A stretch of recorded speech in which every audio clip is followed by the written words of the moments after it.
As Dr. Close said, we've got very important speakers who are going to be talking about very important topics related to urbanization.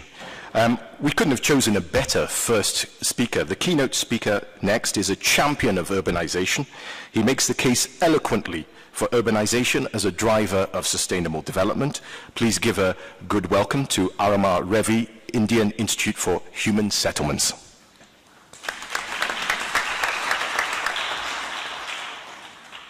Good morning, Mr. President, Excellencies, delegates and colleagues. I'm here today to be, as I've usually known to be, both frank and very direct. I'm going to come back to you on a process that many of us have been involved with now, many of us in this room and many other people across the world for the last couple of years. When we took over this agenda about 2 years ago, in some senses, as far as the post-2015 goals were concerned, especially the urban goal, I would say we were not very far. The MDGs did not look at urban areas and the process that Dr. John Claus was just talking about as something that was central to its agenda. There was something on slums, there was something on water and sanitation, but by and large, if you look at the progress from Habitat 1 to 2 and to, let's say, a couple of years ago, we were on the peripheries of the development debate. This, fortunately, has changed quite dramatically. So what I'm going to talk to you today about is both good news and bad. As I said, I'm going to be fairly direct about the challenges that we face and what we've achieved. The good news to our mind, and this is from the urban campaign that I've been part of, which includes UN Habitat. We have at the moment over 350 cities, regional governments, international organizations, people's movements, universities that support the standalone urban sustainable development goal. Many of you in this room have been central to making this almost happen. We still have to wait till September before it's actually through.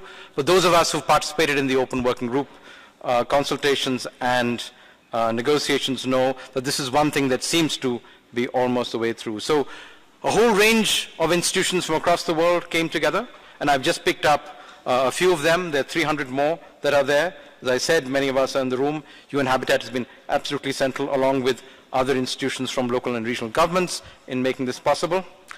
And so we have an articulation that I think we can almost live with. Make cities and human settlements inclusive, safe, productive, resilient, and sustainable. When we started this process, there was one more word in this articulation that seems to have dropped off in the open working group negotiations, and that is the word productive, which is, to my mind, something that we have to try and operationalize, even though it may not come through in the final SDG frame, given the way that current discussions are going. So what have we almost gained? And I'll be very frank here. The first and most important thing to my mind is the beginning of a global synergy across urban groups. This is something that I think has been a major achievement over the last 2 years, not only among member states, but also a whole range of other institutions that are now speaking for the urban for obvious reasons. You know, more than half the world is urban. The urban economy, in a sense, was more than half the world economy maybe 20 years ago, but we didn't really notice. The second thing is, like I said just now, we have an urban SDG that we can almost live with. To my mind, and I'll speak very frankly, since cities are such drivers of productivity and sort of places where we can address both poverty and inequality, not being able to link it to productivity is a bit of a loss. The other thing which has become a very important part of the ongoing debate is the connection between urbanization and localization. This is still an ongoing debate. I addressed this question in the open working group from the floor around the question of whether an urban goal pushes back on a rural one, how can it relate to local governments? And I think this debate around local and regional governments is going to be absolutely central to how we move forward into operationalization. The question here is not only having the framework, but to move into operationalization. And without local and regional governments, to my mind, having worked in this space for 30 years, it's almost impossible. However, the debate is still in its infancy. And then, of course, and this is why this meeting is so important, we have a possible, and I underline the word possible, pathway via the FFT in Addis, the STG Summit in September in New York, and finally the COP21 meeting. We have a a trajectory towards Habitat 3. Remember, Habitat 3 is an event that happens every 20 years. Urbanization is happening on a daily basis in tens of thousands of places across the world where millions of people are actually participating in this process. This punctuation every 20 years, to my mind, is something that has to change. But we have to make the transition from now to Habitat 3, and to my mind, it's quite important for us to try and make this something that's happened on a much regular basis. And what is the not so good news? What is it that we may have partially lost? The first, to my mind, and today's deliberations are going to be very important, is a balance and synergy between rural and urban. When I was asked this question from the floor in New York about a year and a half ago, the question was, why should we not have a rural goal? My answer was very simple. Urban and rural across the world actually sit side by side. They're two sides of the same coin. The original articulation that we had was rural prosperity and urban sustainability. You cannot have one without the other. This, in the deliberations of the Open Working Group, and I'll be very frank about it, has in some senses got slightly lost. I think we need to bring this back together. The framing of human settlements allows us to deal with the questions of the continuum, the question of the synergies between the two systems, because to my mind, and I'll speak to this a little later, the division is actually artificial. And we have both the technology and the systems now to address the entire continuum and to actually build a framework in each country to actually address this question. The second question, which is very central, both to the economy and to dealing with poverty and social inclusion, is productivity and employment. This is one thing that I would like to see come back, if not now, in this year in the STG discussion and the high-level political forum, certainly in Habitat 3. If cities do not provide this opportunity, they are not doing what we want them to do. We know that informality and activity in cities is actually what's driving the world economy. The second thing is, partially because of the debate between member states, the infrastructure mandate seems to be a little fractured. And again, I will speak very frankly, one of the reasons that we may lose ground in Addis is because we do not have clarity on what this means between rural and urban areas and how this will be financed. This, to my mind, is another critical question that needs to be dealt with. You cannot deal with the rural and urban question without looking at infrastructure, whether it's social or physical infrastructure. And finally, the elephant in the room, the localization agenda. The agenda that speaks to the fact that national governments and local and regional governments have to do this together. This is not something that's been normal over the last 40 years, as we've seen, or 50 years since we've seen the UN deal with this question. But as we move forward, this, to my mind, is absolutely critical. This is what an urban world actually means and deals with. So where are we at most at risk? Where are the biggest challenges we have? And again, I'll be frank. The first, to my mind, is a limited political conversation on the emerging urban governance frame. And this is a difficult conversation, both within countries and between countries. There is an emergent set of processes, and I speak to this from having sort of traveled across all 6 continents, met senior leadership across maybe a dozen to 2 dozen countries, and of course mayors and municipal leaders in much larger numbers. This needs to be addressed. Implementation cannot happen without this. We will be failing ourselves if we didn't address this. The second, and I will speak very frankly here, is around this agenda, we do have a global institutional vacuum. This is to be addressed between the multilateral financial institutions, the UN system, and a whole range of other agencies. The urban revolution of this century is something that is happening after 5,000 years. It is a gigatrend. It is not just a megatrend. So the governance frame and the institutions that manage this process at global scale, because this is a global process, need to be created and built. And many of us in this room are going to be important in making this happen. The second thing, very unfortunately, is, and I'll be really sharp here, is that we're deeply unprepared for implementation. So if we do get an urban SDG in September, I really will imagine that many countries in the world, and of course many cities, will be seriously challenged on the 1st of January next year when we have to get down to actually doing something. The ground is placed, but the framework for implementation, the methods of doing that, and the institutional capacities are seriously challenged. And again, to my mind, at least at the global scale, we have no clue about new financing mechanisms.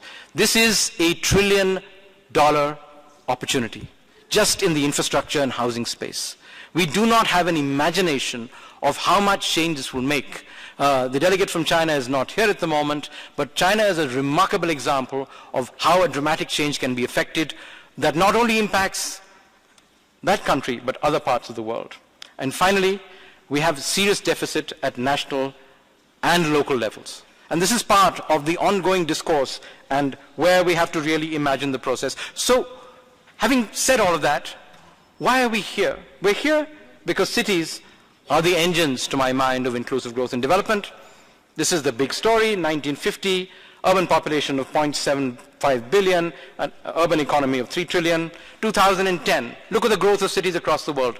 An urban population of 2.9 billion, an urban economy of 30 trillion. But, look at where we're going to be at the end of the SDGs if current trends actually move forward. An urban population of 5 billion and an urban economy of 90 trillion.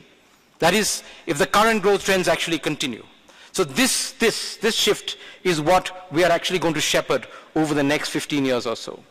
But we must not forget that cities also concentrate a whole range of externalities. Poverty, informality, risk, and also, to my mind, and you can see this across the world, the potential for strife. Cities concentrate economic opportunity and informality. They also concentrate risk from natural hazards. They also concentrate vulnerability. They also concentrate technological risk. This is Bhopal, the horrible tragedy that happened in my country about 1984. Sendai, which none of us should forget. And if we look into the future, and I speak on this because I wrote the chapter for the IPCC on this, the concentration of urban risk is where the big challenges as far as climate are concerned.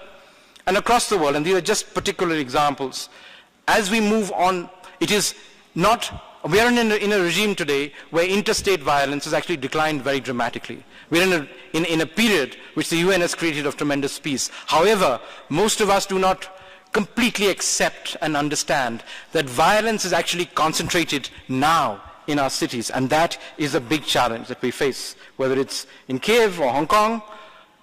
And cities also die. And the death of cities are a terrible thing to actually witness. I could have shown you photographs of what's actually happening in Aden today, but this is something that we must always remember. But on the other side, the remarkable change that we've seen since Habitat 2 is the opportunity of citizen mobilization. That and the expansion of democracy and new technologies are giving young people across the world not only the opportunity to participate, but also the feeling that things have to change in our cities, in the regions that actually embed them. So the question then is this urban transformation possible? Of course it is in some places. This is Shanghai, 1987. This is Shanghai, 2014. And this, of course, if those of us have spent time in Berlin before the wall came down, is Berlin not so long ago. So this change can happen in some parts of the world. The question is, can we make these processes universal? And they do not need to look like these images from high middle income or high income countries. And then, of course, I think the central question that we're trying to address today is the balancing of the urban and the rural possible. I will present to you a case that I know very well. That's the case of my country. This is a map that shows you, and you can't see the detail of it, every single village and urban center in India. India has a population of about 400 million people who live in urban areas. That's larger than the population of the United States. And yet, we are a 32% urban country. But the challenge, of course, is not that. The challenge is that India has 650,000 villages and only 8,000 urban centers. The question for us is, by 2050, when India becomes 1.5 billion in its population, we will probably only be 50% urban and 50% rural. And this is a trend that may not be true of Latin America, North America, Europe, maybe even for China. But for some parts of the world, including maybe some parts of Africa and certainly South Asia, it is the balance of the rural and the urban that's going to be absolutely crucial. You cannot address the question of rural development, prosperity, and poverty without addressing the question of cities. They are tied together. India has been experiencing jobless growth for the last 15 years in spite of rapid growth, because we're not actually creating jobs in urban areas that are linked to rural areas. And what Dr. Claus talked about just now was a new attempt at trying to keep the balance. So I would encourage you to look at this new way forward, where we're able to keep the balance between the two. Cities very rarely can provide enough food and enough ecosystem services to be able to keep themselves alive. We must remember that. The failure of civilizations for the last 5,000 years has been in the failure to keep this balance. So this is a critical question for us to address. And then the hard question: how do we actually finance this process? A few facts. The estimated annual financing requirements for both infrastructure and water and sanitation for the SDGs is somewhere between 0.7 and 1.4 trillion. These are early estimates because we don't actually have good numbers. But look at the scale of what we're talking about here. The scale is actually stupendous. What's obvious from this, and we have many donor countries in the room, is that this cannot be bridged by 20th century aid mechanisms. It's impossible to do that. Fine?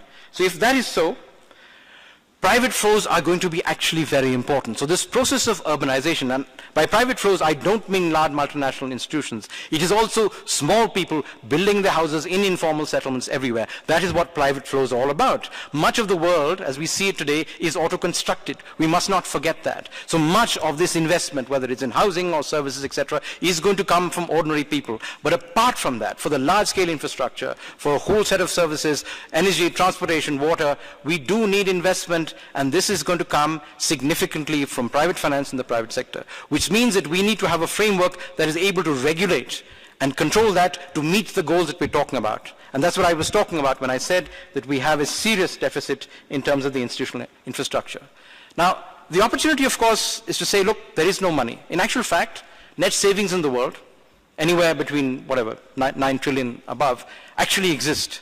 Unfortunately, it exists in some parts of the world today, especially given the growth deficit we have in, let's say, East Asia, other parts of the world. It exists in excess in some locations, and in the places that we really need it, we don't have the resources. So the critical question for us is the huge gap in the financial architecture. And it's not the financial architecture within countries, that's very important too, within cities, making them viable, but it is a global financial architecture that will enable us to move these resources from areas where they're being generated to areas in which they're needed, to be able to reduce the risk so that these investments become viable and provide the opportunities for employment, for growth and for development that we critically need. Because without the money, without the institutions, it won't actually happen. So when we come to the STG Summit in September, what do we expect to see? This is what the statement says. I would imagine that this may not change very much, given the current mood of the debates in New York. But what does it mean in operational terms? It means that 1 billion or a little bit more than 1 billion people will come to cities for work, and they will need productive employment there by 2030. It will mean safe and adequate housing and well-provided services for at least 1 billion people who live in slums and informal settlements just now, and remember, another 1 billion if we're not to have 2 billion people living in slums. This is a huge challenge for us. This is a responsibility that all of us have in this room.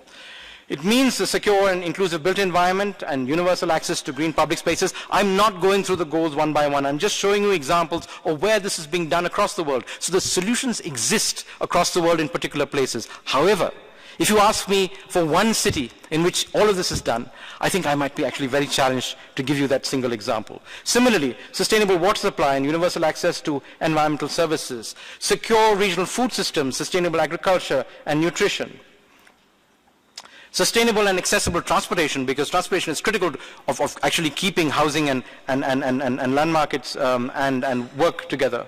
Reliable, sustainable energy and clean manufacturing, which is going to be the backbone of where this employment is actually created. And we need this in LDCs, we need this in low middle income countries as the transition is actually made. And finally, like I showed you that image of Tahrir Square in Cairo, the deployment of disruptive technologies. This is really going to make us, enable us to make this possible. So the core thing is, and Singapore is one example, It is possible for us to end extreme urban poverty, to increase prosperity and reduce inequality. But many of us would say that Singapore is an exceptional example, is an outlier. But other countries have actually done this. Big countries which have had relatively high levels of inequality. This is a direction that is possible to try and move and implement. And I'm not taking, I'm taking particular examples to exemplify the process. But the important thing for us to understand is this battle will be fought and won in 3 locations in the world today. In Asia, and we've seen what's happened in East Asia, in Africa, and in Latin America. Much of what we're talking about is yet to be done. So the opportunity for us to do this is real, palpable. And we have 15 years to try and do this. So in concrete terms, we're not only talking about what is listed under Goal 11 of the Open Working Group. The interesting thing that we've been able to achieve actually is to urbanize the entire STG frame. It's also about health, it's about education, it's about water, it's about energy, it's about safety, it's about human rights. So what are the big things that we can accept? The first, and I think probably very important, is universal education and healthcare for all 5 billion urban residents. So let's not talk about this only narrowly in terms of housing and water. It's also a much wider agenda. Cities are going to help transform the world. This is one of the critical ways to do this. 1 billion people from slums, maybe hopefully not another 1 billion people in the same situation, living in secure housing and adequate services. 600 million more meaningful new jobs, addressing informality and better working and living conditions. This is a very critical and broad agenda, especially in a planet in which there are lots of young people. And then building resilience and addressing informality in a 90 trillion urban economy. I'll just quickly run over them again. Education and universal healthcare for 5 billion people, more than anything that's ever been done before. 1 billion people who move from slums into secure housing and adequate services, 600 million new jobs, building resilience and addressing informality in a 90 trillion urban economy. That is the opportunity that we have before us over the next 15 years. That is a responsibility that we have in this room to address. So what do we need to do in the next 150 days, in the run-up from now to New York? 6 key messages to presidents and prime ministers, to finance ministers, and ministers who handle planning and infrastructure across the world as you move back. The first, cities and regions, and the regions are important here, are the, and I've underlined the key success factor for successful SDG implementation. It cannot be done without this. The second, the urban SDG is a powerful integrating opportunity. And it's not only the urban SDG, it's also the other urbanizable SDG from Goal 1 onwards. And this opportunity only strengthens the member states' economy, society, and polity. So it's not a question of either or, it's not urban or rural, it's both. It's not cities or national governments, it's both. We have to use the word and instead of or here. It is a new partnership that we have to build. We have to build a new architecture for localizing the FFD. Because if this is not done, operationalization will not happen, whether it's resource mobilization that takes place at the local level, a change in the fiscal structure, a change in how politics has actually played itself out. In my mind, being an academic, and I can say this quite openly, if we don't do it now, it will certainly happen. By 2050, read my lips, we're talking about maybe a United Nations and local governments. We need to recognize local governments and communities in the STG Summit. This is not going to be particularly easy. Many of us are mobilizing so that we have a summit of mayors just before the STG Summit who will actually engage with these questions. And I can tell you, mayors are not only very, very powerful, they're suddenly realizing that they can actually contribute very actively. And we could see that very clearly in the climate summit, in the Global Compact. Cities as implementation forerunners at the Paris COP. This is happening. Some of the most dramatic commitments that were made in the climate summit actually came from local governments, and local governments in association with local enterprise. And finally, and this is something which I know that's being debated here, you made a lot of progress here, establishing a global geospatial monitoring and evaluation architecture. This is not easy because it means not only dealing with what happens at national level, what the national statistical organizations have to do, but also building the capacity at regional and local level. Because as we're able to crowdsource, as our technologies improve, both in space and on the ground, we have the opportunity to make this happen in practice. So, as I end, there are 3 or 4 important things. The first thing to my mind is a new, and I use a new word here, global and local partnership. A partnership between about 200, there are 193 at the moment, countries, and 2,000 local and regional governments. The implementation of the SDGs in the next 15 years cannot happen without this. And to be very honest, at least from the climate side and on the poverty side, we don't have more than 20 years to execute this, so we better get this right. So this means new political governance and fiscal arrangements. This is complicated. This has not been done since the creation of the United Nations. We have to be both gracious and innovative here. It means a new way of solving these challenges. It's going to be deeply political. I will not sort of undermine that.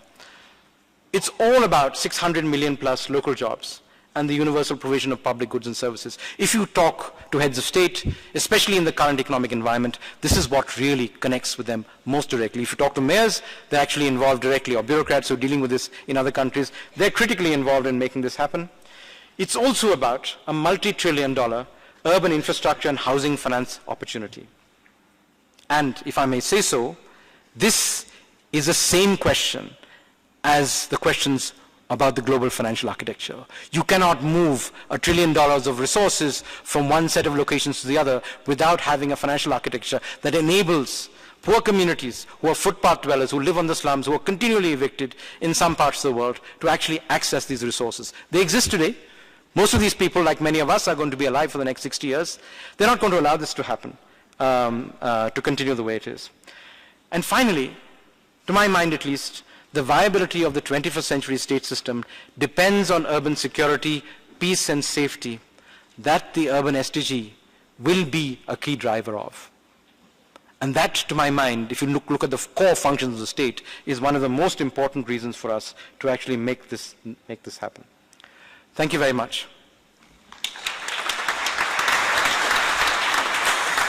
Thank you, Mr. Aromar Revi, Director of the Indian Institute for Human Settlements.